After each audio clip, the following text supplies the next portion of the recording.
रागी कोई एकदम नया चीज़ नो हरे, पुराना हरे। पहली के मन एला मंडुआ कहे जाए। ये मतलब पहाड़ी क्षेत्र में खर मतलब लगाया जाए रागी ला। अब ये पूरे छत्तीसगढ़ में लगाए जाते। मिलेट्स मिशन के अंतर्गत रागी के भी गवर्नमेंट भी एकर मतलब प्रचार प्रसार करा थे। तो एकर बहुत महत्व भी है रागी के। जैसे कैल्शियम, आज के डेट में कैल्शियम बहुत मतलब सब ला कमी होते, तो ओकर लिए बहुत ही ज़्यादा अच्छा स्रोत है कैल्शियम के रागी। और रागी कैसे लगाया जाए, रागी के लिए जलवायु कैसे होना चाहिए, मिट्टी कैसे होना चाहिए, एकर बारे में हम विस्तार से जानबो। रागी के लिए बलवी दोमट मिट्टी चाहिए, ओकर लिए उपयुक्त हरे। और आर्द्र एवं शुष्क जलवायु ओमें बहुत अच्छा होते रागी हर। वैसे तो पूरा छत्तीसगढ़ के लिए सभी जलवायु तीनों क्षेत्र में के लिए सबके लिए बहुत अच्छा है रागी। रागी एक मतलब के लिए कोई ऐसे मौसम नहीं है। रागी मतलब खरीफ रबी दोनों में लगा सकत हन।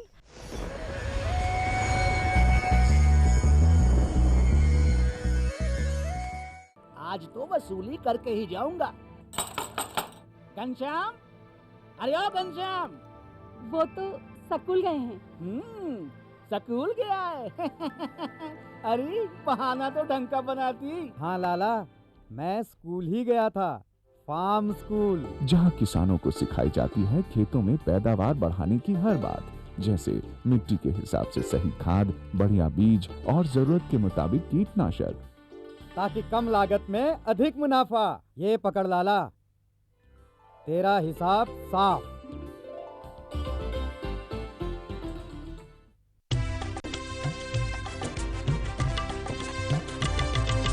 सहकारिता के बल पर विकास के लिए उठे कदम, जन सहकार की ताकत लेकर आगे बढ़ते जाएं हम। जन जन ने इस क्रांति में है विश्वास जगाया। हम सब ने मिलकर विकास का परचम है फहराया। दूर जहाँ सूरज उगता उस धरती से मैदानों तक, हिम शिखरों के श्वेत बर्फ से हिंद महासागर तक। श्वेत क्रांति हो हरित क्रांति या ग्राम विकास की बात, एकता ही धर्म हो अब चाहे दिन हो या रात। कृषि मंत्रालय भारत सरकार द्वारा जनहित में जारी।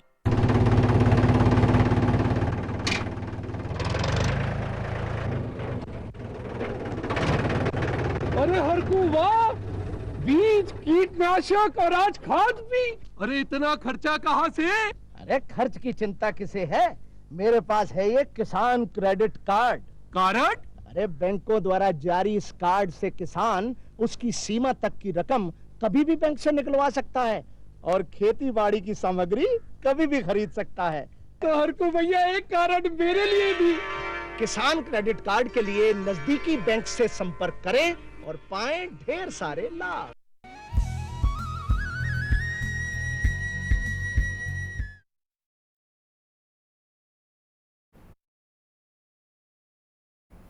कृषि दर्शन के सभी दर्शकों को नमस्कार। साथियों, आप सब जानते हैं कि हमारे पशुपालक भाई अपने दुधारू पशुओं की देखभाल तब तक ही करते हैं जब तक वे दूध देते हैं। उसके बाद वे उसे चरने के लिए खुला छोड़ देते हैं। ऐसे आवारा पशुओं की देखभाल करने के लिए और उन्हें चारा उपलब्ध कराने के लिए छत्तीसगढ़ शासन ने एक बहुत ही अच्छी योजना शुरू की है, जिसका नाम है गोधन न्याय योजना। इस योजना के तहत गोठान बनाए जाते हैं, जहां इन पशुओं को रखा जाता है, उनकी चारा की व्यवस्था की जाती है और उनके गोबर और गौमूत्र के साथ ही साथ किसान भाइयों के और पशुपालकों के पास जो जानवर होते हैं उनके गोबर और गौमूत्र की भी खरीदी की जाती है और उससे खाद बनाकर सस्ते दरों पर किसान भाइयों को उपलब्ध कराया जाता है। इस लाभकारी योजना के विषय में आज हम चर्चा करेंगे और ये योजना क्या है, इसका लाभ आप किस तरह से ले सकते हैं, इस विषय की जानकारी देने के लिए आज हमारे साथ हैं श्रीमती इशरत ख्वाजा, सहायक संचालक कृषि। मैडम, आपका बहुत बहुत स्वागत है। साथियों, यदि गोधन न्याय योजना के संबंध में आप और ज़्यादा जानकारी कुछ लेना चाहते हैं, आपकी कोई प्रश्न है, आप कुछ पूछना चाहते हैं, तो आप हमारे टोल फ्री नंबर पर हमें संपर्क कर सकते हैं। हमारा नंबर है 1800-233-9418। आइए चर्चा की शुरुआत करें। इशरत मैडम, सबसे पहले हमारे भाइयों को बताइए कि ये गोधन न्याय योजना क्या है। गोधन न्याय योजना जैसे कि देश में जितने भी राज्य होते हैं वो अलग अलग समय पर वहाँ रहने वाले नागरिकों के लिए बहुत सारी योजनाओं का संचालन वहाँ की राज्य सरकारें करती हैं। उसी प्रकार हमारे छत्तीसगढ़ में एक बहुत ही कल्याणकारी और महत्वाकांक्षी योजना का प्रारंभ किया गया है। हमारे प्रदेश के मुखिया यशस्वी हमारे माननीय मुख्यमंत्री श्री भूपेश बघेल जी के द्वारा 20 जुलाई 2020 को हरेली पर्व के दिन, जिस दिन छत्तीसगढ़ में त्योहारों की शुरुआत होती है, उस दिन से मुख्यमंत्री जी ने इस योजना का शुभारंभ किया है। इस योजना को गोधन न्याय योजना के साथ साथ सुराजी गांव योजना भी कहते हैं, जिसमें कि नरवा, गरवा, घुरवा और बाड़ी, इसके लिए एक बहुत ही महत्वपूर्ण जो टैगलाइन है जो बहुत फेमस हो गई है, बहुत प्रचलित है, छत्तीसगढ़ के 4 चिन्हारी नरवा, गरवा, घुरवा और बाड़ी, एला बचाना है संगवारी। तो इस योजना में जो चारों घटक हैं, हमारा जो नरवा है, गरवा, घुरवा और बाड़ी, इनके संरक्षण और संवर्धन का कार्य किया जा रहा है। इस योजना के तहत ग्रामीण क्षेत्र और शहरी क्षेत्रों में गौठान का निर्माण किया जा रहा है। गौठान निर्माण करके जो हमारे किसान भाई हैं और जो हमारे पशुपालक हैं और वे सारे किसान जो पशुपालन करते हैं, उनसे उनके पशुओं का गोबर 2 रुपए की शासन द्वारा निर्धारित दर है, उस दर पर हम क्रय कर रहे हैं। किसान भाई उसको विक्रय कर रहे हैं और उसको लेके हम स्व सहायता समूह के माध्यम से गौठानों में वर्मी कंपोस्ट का निर्माण कर रहे हैं। और ये वर्मी कंपोस्ट फिर हम सोसाइटी के माध्यम से वितरण करा रहा है विभाग, और उससे शासन की ये महत्वाकांक्षी योजना है जिसका उद्देश्य है कि हम जैविक खेती को बढ़ावा दें। जी जी, तो इसका मुख्य उद्देश्य जैविक खेती को ही बढ़ावा देना है। मैम, इसका मुख्य उद्देश्य बहुत सा है, मतलब सिर्फ जैविक खेती को बढ़ावा देना ना होकर जो गांव में पशुओं के जो अपशिष्ट पदार्थ जो गोबर हैं जो पड़े हुए रहते थे उनका वैज्ञानिक तरीके से निपटारा करना है। पशुपालक हैं, कृषक भाई हैं, उनकी आय के जो दूसरे स्रोत भी इससे बढ़ रहे हैं, आर्थिक संपन्नता आ रही है। और जो खुले में पशु घूमते रहते थे जिसकी वजह से फसलों की चराई हो जाती थी, उसके लिए भी रोक रहे हैं। दूध लेने के पश्चात गायों को खुला छोड़ दिया जाता है गांव में, तो उनके लिए एक व्यवस्था बनाई गई है गौठान की, ये भी है उसके पीछे। और उसके अलावा जो स्व सहायता समूह है उसमें महिलाएं काम कर रही हैं, तो महिला भी अपने आत्मनिर्भर हो रही हैं, महिला सशक्तिकरण भी हो रहा है, जैविक खेती को भी बढ़ावा मिल रहा है। तो बहुत सारे उद्देश्य इस योजना में समाहित हैं। जी मैडम, इस योजना का लाभ कौन कौन ले सकते हैं, और अगर जो लेना चाहते हैं तो उन्हें क्या क्या दस्तावेज प्रस्तुत करना पड़ेगा इस योजना का लाभ लेने के लिए? इस योजना का लाभ लेने के लिए सबसे पहले तो पात्रता होने के लिए हम उनको छत्तीसगढ़ का मूल निवासी होना चाहिए। कोई भी किसान भाई या पशुपालक इसका लाभ ले सकते हैं, परंतु उनको छत्तीसगढ़ का मूल निवासी होना चाहिए। उसके अलावा वो किसान भी जो पशुपालन कर रहे हैं, जिनके पास गौवंशी भैंसवंशी पशु हैं, वो भी इस योजना का लाभ ले सकते हैं। इसके लिए दस्तावेज अगर देखें हम तो मूल निवास प्रमाण पत्र की आवश्यकता होती है, आधार कार्ड जो कि आजकल बहुत आवश्यक दस्तावेज है उसकी आवश्यकता होती है। उसके बाद आपको एक रजिस्टर्ड मोबाइल नंबर चाहिए होगा, जिससे आप आवेदन करेंगे। और हमारी एक शासन की वेबसाइट भी है, उसके माध्यम से भी किसान आवेदन कर सकता है। उसके लिए उसको कहीं भटकने की जरूरत नहीं है, वो अपने मोबाइल से खुद आवेदन कर सकता है। एक बार अगर पशुपालक रजिस्टर्ड हो गया, पंजीयन उनका हो गया, तो दोबारा उनको पंजीयन कराने की आवश्यकता नहीं होती। और एक बैंक अकाउंट होना उसके लिए बहुत आवश्यक है, क्योंकि उसी बैंक अकाउंट में जो हितग्राही होते हैं या जो गोबर विक्रय करने वाले किसान होते हैं, उनकी जो राशि होती है गोबर की, वो राशि गौठान समिति के द्वारा डायरेक्ट जो डीबीटी के माध्यम से हस्तांतरित की जाती है। तो इतनी चीजें होना आवश्यक है। जी। आपने बताया कि गोबर खरीदा जाता है, राशि भुगतान की जाती है, तो इसकी पूरी प्रक्रिया क्या है? मैम, इसकी प्रक्रिया ये है कि जैसे कि हर गौठान में एक गौठान समिति बनाई गई है। वही गौठान समिति जो है, पहले एक साथी का फोन सुन ले। हेलो हेलो हेलो दीदी जी, जय जोहार। जय जोहार। आप कौन बोल रहे हैं? भागवत निर्मलकर, कौरा जेवरा, बेमेतरा से। जी निर्मलकर जी, क्या पूछना चाहते हैं आप? गोधन न्याय योजना से किसानों को कौन सी लाभ मिल सकता है, और उससे जो बने हुए वर्मी कंपोस्ट या गोबर खरीदी से खाद तैयार होता है, तो किसानों को कितने % में मतलब खरीदी करना पड़ेगा, अनुदान कितना है, ये संबंध में जानकारी चाहिए। अच्छा मैम बताइए।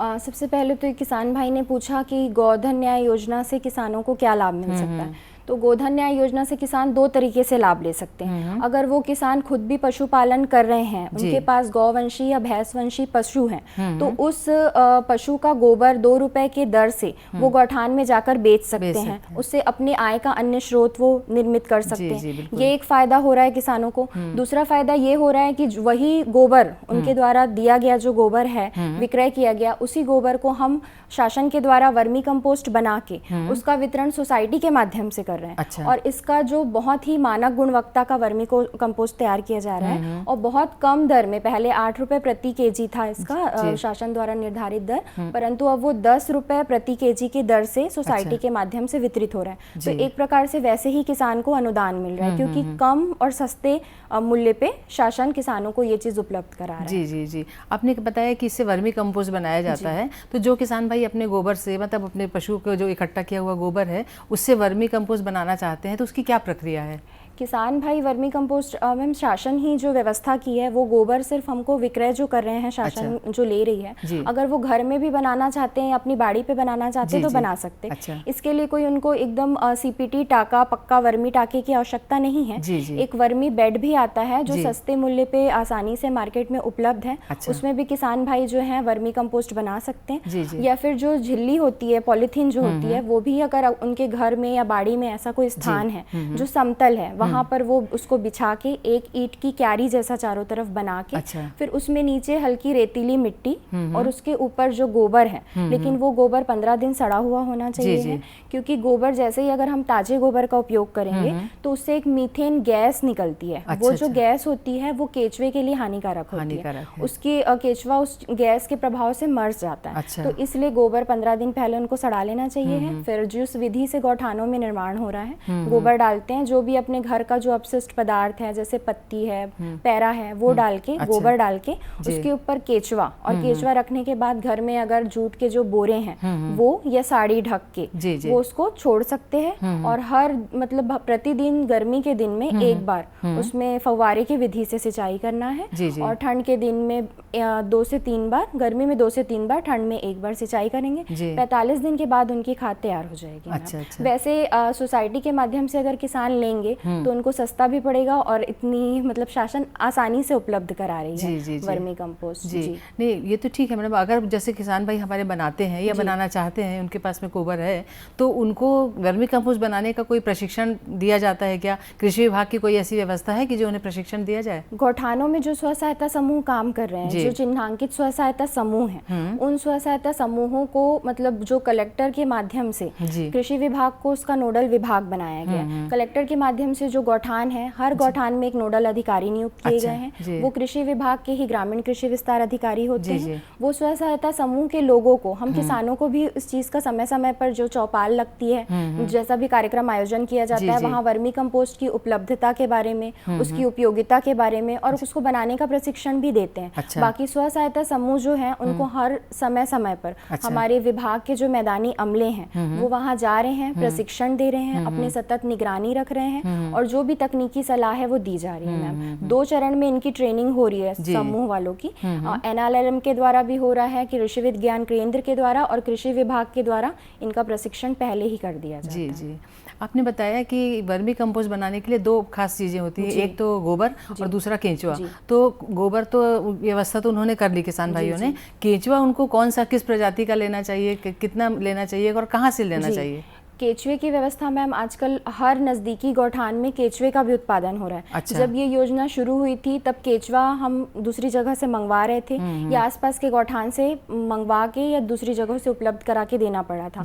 पर आज के समय में जो गौठान है वो केचुए का भी निर्माण कर रहे हैं। जब वो लोग वर्मी कंपोस्ट बना लेते हैं तो छनाई के पश्चात केचुए को अलग क्यारी में या बेड में रख के केचुए का भी निर्माण किया जा रहा है। इसकी एक प्रजाति होती है आइसिनिया फेटिडा। ये वैरायटी जो प्रजाति है वो अभी सबसे अच्छी प्रजाति मानी जा रही है। ये 80 से 100 रुपए किलो के दर से किसी भी गौठान से, कृषि विज्ञान केंद्र से आसानी से उपलब्ध है। जी मैम, जो किसान भाई वर्मी कंपोस्ट बना रहे हैं तो वो उसकी गुणवत्ता कितनी अच्छी है, इसकी जांच वो कहाँ करवा सकते हैं?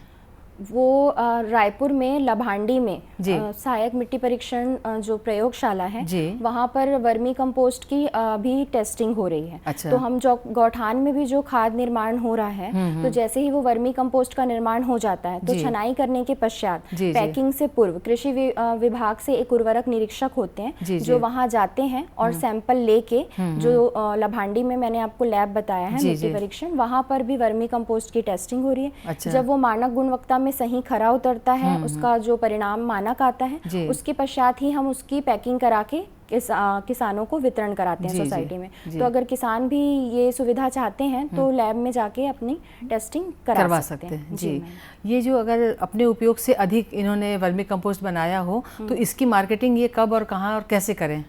इसकी मार्केटिंग का, किसानों की मार्केटिंग का ये है मैम कि जो बाड़ी वाले होते हैं, क्योंकि अभी तो विभाग के द्वारा ही समिति के माध्यम से किसानों को आसानी से वर्मी कंपोस्ट उपलब्ध हो जा रहा है। जी, जी। तो इनके बेचने के लिए ये है कि ये अपने, जैसे कि गांव में आसपास बहुत सी सब्जी की बाड़ियां होती है, जी, जी। वहाँ के भी किसानों को इसकी आवश्यकता होती है, वहाँ भी बेच सकते हैं ये। शासन द्वारा 10 रुपए पर केजी का तो मूल्य निर्धारित ही है। तो अगर ये चाहें तो अपने खेत में उपयोग करने के बाद बाड़ी के किसान को, अपने आसपास के किसान को बेच सकते हैं। और गौठान में जो खाद हम लोग बनवा रहे हैं विभाग के माध्यम से, शासन के माध्यम से, उसको बेचने की व्यवस्था है कि गौठान से डायरेक्ट कोई भी किसान जाके वर्मी कंपोस्ट नहीं खरीद सकता। अच्छा। गौठान समिति किसी किसान को या किसी भी समिति को डायरेक्ट वर्मी कंपोस्ट नहीं देती है। जी, जी। उसके लिए वो जो किसान भाई हैं अगर खरीदना चाहते हैं, आपने बेचने की बात पूछी, लेकिन अगर किसान भाई खरीदना चाहते हैं तो वो ये कर सकते हैं कि आप जिस समिति में वो गौठान आता है, वहाँ की मैपिंग में वो गौठान डाल दिया गया है, जिस समिति में वो आता है उस समिति में जाके जितने मात्रा का वर्मी कंपोस्ट उनको चाहिए है उतनी मात्रा का वो एक QR कोड जनरेट कराया जाता है, उतने का भुगतान वो करेंगे और वो पर्ची स्कैन कराने के बाद जब वो पर्ची ले जाके किसान गौठान में देंगे तो गौठान समिति उतनी मात्रा की खाद किसान भाई को दे देंगे। और अभी तो जैसे कि किसानों के लिए अल्पकालीन ऋण जो है उपलब्ध कराया जाता है, तो वर्मी कंपोस्ट को ऋण मान में शामिल कर लिया गया है अनिवार्यता, और इसको कृषि के एक आदान सामग्री के रूप में अब प्रदान किया जाएगा। अभी जैसे खरीफ का सीजन आएगा तो जो किसान बीज लेके जाएंगे, खाद लेके जाएंगे, तो उनको ऋण मान में वर्मी कंपोस्ट भी उपलब्ध कराया जाएगा। तो उसको बेचने और खरीदने के लिए किसान को कहीं पे किसी भी समस्या का सामना नहीं करना पड़ेगा, बहुत आसानी से उपलब्ध हो जाएगा ये।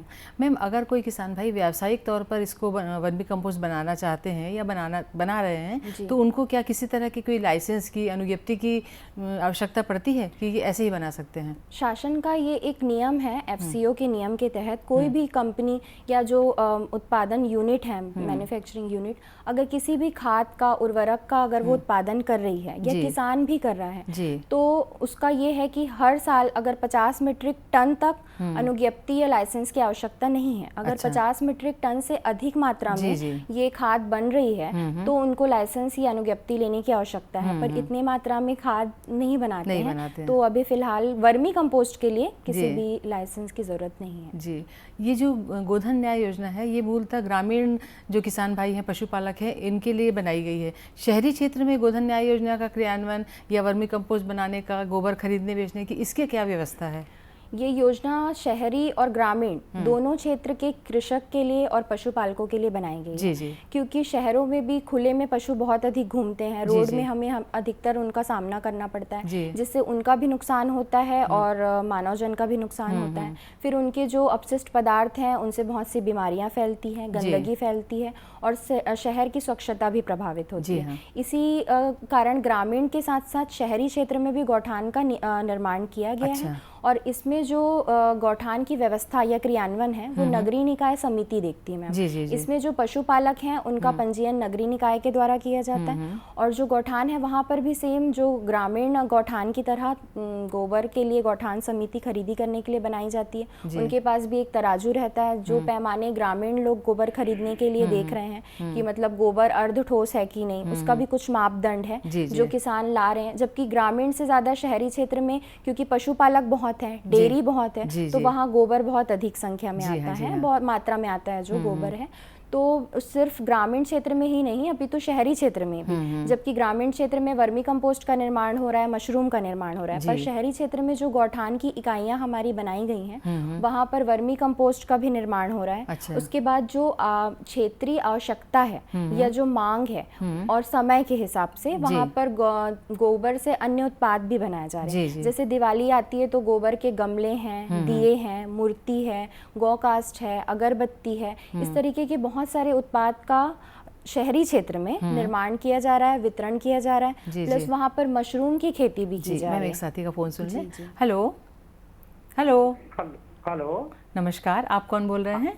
हाँ नमस्कार, मैं भगत राम पटेल बोल रहा हूँ, गुटकू बिलासपुर छत्तीसगढ़ से। जी पटेल जी, क्या पूछना चाहते हैं आप? आज से हमारे पहुना को भी नमस्कार। नमस्ते। हाँ, हम ये जानना चाहते हैं कि जैसे गोधन न्याय योजना है, इसमें हम किसान भाई पूरी अपनी ताकत लगा के कोई भी कार्य कर रहे हैं, लेकिन इसके लिए सरकार जो है हमको किस तरह से मदद कर सकती है, इसके बारे में जानना चाहते हैं। जी, शासन से किस तरह की मदद इनको मिल सकती है? जैसे कि किसान भाई ने बताया कि वो अपनी पूरी ताकत लगा रहे हैं, वैसे भी शासन भी अपनी पूरी ताकत लगा के अपने पूरे अमले के साथ, और कृषि विभाग ही नहीं अन्य विभाग भी इस योजना में बहुत अच्छे से कार्य कर रहा है, और किसान को जो भी मतलब संभव मदद है वो देने का प्रयास किया जा रहा है।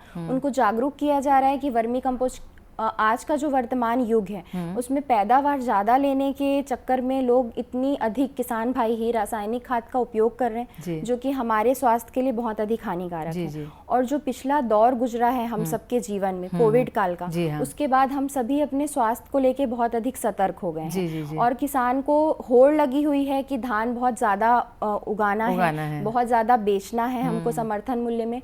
तो किसान भाइयों को हम ये समझा रहे हैं कि हमको आज के वर्तमान युग को देखते हुए, अपने स्वास्थ्य को देखते हुए लोग जैविक खेती की ओर जा रहे हैं। आज लोग रासायनिक पदार्थ से ज़्यादा जो जैविक है, कि ये जैविक धान है, ये जो भी चावल है, जो भी प्रोडक्ट है, हम जो हैं वो जैविक की ओर जा रहे हैं। तो किसानों को भी हम इसीलिए ज़्यादा से ज़्यादा पर एकड़ जो 3 बोरा हम उनको वर्मी उपलब्ध करा रहे हैं। ये जैसे किसान भाई हैं वो अपनी ताकत झोंक रहे हैं, पर कुछ किसान ऐसे हैं जो इसका महत्व नहीं समझ रहे हैं। तो विभाग और शासन उनको इसी चीज़ की तरफ ले जाना चाह रहा है। जी। अभी वर्तमान में गौठानों की क्या स्थिति है जिले में? वर्तमान में गौठान की स्थिति 3 चरण में गौठान निर्मित हो चुके हैं। वर्तमान में अगर हम रायपुर जिले को देखें तो 326 गौठान हमारे बन चुके हैं, जिसमें 10,47,470 क्विंटल गोबर खरीदी हो चुकी है, जिससे 1,77,250 क्विंटल वर्मी खाद का निर्माण हमारे गौठान के द्वारा किया जा चुका है, और विक्रय भी लगातार जारी है, जिसमें 1,43,093 क्विंटल जो वर्मी खाद उसका विक्रय हो चुका है। और निरंतर गोबर खरीदी भी हो रही है। एक पाक्षिक में 30 क्विंटल गोबर खरीदी का हम लक्ष्य रखे हैं, उसके हिसाब से गोबर खरीदी हो रही है, और निरंतरता में वर्मी कंपोस्ट भी बनाया जा रहा है। जी मैम, आपने इतने अच्छे जो आंकड़े बताए, इससे इतना जो लाभ हो रहा है, इसकी वित्तीय व्यवस्था कैसे होती है? जैसे 10 रुपए किलो ये खरीदा गया, अगर इन्होंने गोबर खरीदा या वर्मी कंपोस्ट जो 2 रुपए शासन 2 रुपए में खरीद के 10 रुपए में जो बेच रहे हैं, ये जो लाभ होता है ये किस तरह से वितरित होता है? ये जो योजना है, अगर हम बाहरी तौर पे देखें तो हमको ऐसा लगेगा कि ये सिर्फ पशुपालकों के लिए बनाई गई है। वो अपने गोबर पशुओं के एकत्रित करते हैं और 2 रुपए में बेचते हैं। लेकिन अगर इसका गहराई से हम अध्ययन करें तो ये सिर्फ पशुपालकों को लाभान्वित नहीं कर रही है। ये 5 जो घटक हैं उनको लाभान्वित कर रही है। पहला घटक हमारे किसान भाई या पशुपालक भाई हैं, जो अपने जो गोबर को, जो पहले ऐसे ही फालतू में पड़ा रहता था, वो आज उठा के वो गो को धन बना लिए हैं। जो गोबर है उसको धन के रूप में यूज करें, क्योंकि उनकी आय का एक अतिरिक्त साधन बन गया है, तो इससे उनकी आर्थिक संपन्नता बढ़ रही है। दूसरा जो स्व सहायता समूह है वो भी लाभान्वित हो रहा है। महिलाएं पहले घर में, गांव की जो महिलाएं हैं, अपने घर का काम करके खाली बैठी रहती थी, पर आज की डेट में आप देखिएगा समय में कि जो महिलाएं हैं स्व सहायता समूह में काम कर रही हैं, वो इतनी आर्थिक संपन्न हो चुकी हैं, आर्थिक आत्मनिर्भरता उनके में आ गया है, तो वो भी प्रभावित हो रही हैं इससे। उसके बाद तीसरी चीज़ है, हम सोसाइटी के माध्यम से वर्मी कंपोस्ट वितरित करा रहे हैं। तो जो आप 10 रुपए में बोले, जो 10 रुपए प्रति केजी की दर से विक्रय कर रहे हैं, उसमें 50 पैसा पर केजी कमीशन सोसाइटी को मिल रहा है, तो उससे सोसाइटी को भी फायदा हो रहा है। चौथा, ये सारा जब प्रक्रिया पूर्ण हो जाता है और जो वर्मी कंपोस्ट किसानों के पास पहुंचता है, वो 10 रुपए में हम उनको विक्रय कर रहे हैं। तो ये भी एक प्रकार का अनुदान है और फायदे की चीज़ है, क्योंकि जैविक खेती बढ़ रही है। पहले साथी का फोन सुन ले। हेलो हेलो हेलो हेलो, नमस्ते मैडम। नमस्कार, आप कौन बोल रही हैं? मेघा चापले। जी, क्या पूछना चाहती हैं आप? ये मशरूम की खेती करना चाहते हैं समिति द्वारा। अच्छा मैंने उनको कहाँ संपर्क करना चाहिए?